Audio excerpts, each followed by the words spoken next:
Hello. हाँ जी, नमस्कार। तो कैसे हैं आप सब?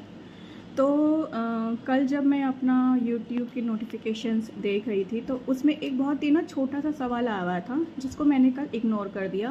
बट मुझे लगता है कि ये जो छोटे छोटे सवाल होते हैं यही आपके लिए सबसे ज़्यादा इम्पॉर्टेंट है, क्योंकि अगर आपको छोटी छोटी बातें और बेसिक चीज़ें क्लियर नहीं होंगी इनकम पेंशन के लिए फॉर डॉटर्स, तो आपको जो मैं बात समझाना चाहती हूँ वो आपको क्लियर नहीं होगी। तो जो मेरे पास एक क्वेरी आई थी, if wife is divorced then she can receive her husband pension. तो मेरी बात समझिए, डिवोर्स से मतलब है कि आपका जो रिश्ता है आपके हस्बैंड से ख़त्म हो गया। फर्स्ट ऑफ ऑल, अब आप अपने हस्बैंड की वाइफ नहीं हैं, तो अब आप हस्बैंड वाइफ नहीं रहे हैं, तो आपको अब उनकी पेंशन नहीं मिलेगी। बट अगर आप शादीशुदा हैं और तब आपके हस्बैंड की डेथ हो जाती है तब विडो को मिलती है। तो मैं फिर से बोल रही हूँ, ये जो पेंशन मिलती है सबसे पहले विडो को मिलती है।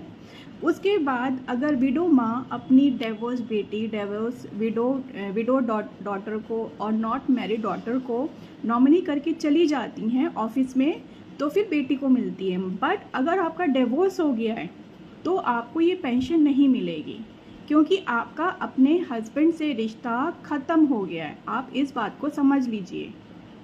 अगर आप हस्बैंड के साथ लिंक में नहीं हैं तो आपको पेंशन नहीं मिलेगी। ये रूल क्या, ये तो एक समझिए ना, जो पेंशन है रिश्ते में होते हुए मिलेगी। अगर आप अपने हस्बैंड के साथ होते हुए आपके हस्बैंड की डेथ हो जाती है तो आप उनकी विडो हो गई तो आपको पेंशन मिलेगी। तो जो पेंशन मिलती है सिर्फ जब आपके हस्बैंड डेथ हो गई और आप विडो हो गई, अपने हस्बैंड की विधवा हो गई हैं, तो आपको मिलेगी। मगर अगर आपका डिवोर्स हो गया है तो नहीं मिलेगी। ठीक है जी।